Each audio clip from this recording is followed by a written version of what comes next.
سلف صالحین کا معمول تھا جب بھی دعا قبول کرانی ہوتی تھی تو اللہ کے یہ 3 نام پڑھتے تھے. نمبر 1 یا اللہ، نمبر 2 یا رحمان، نمبر 3 یا رحیم. اس کے بعد دعا مانگتے تھے.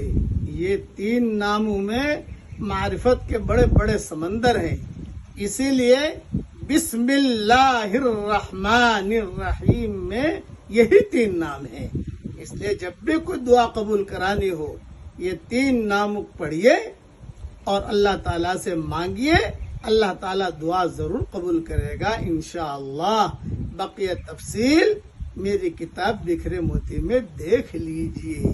یہ سلف صالحین کا معمول تھا. اللہ تعالی ہم سب کے لیے ڈھیروں خوشیاں مقدر فرمائے.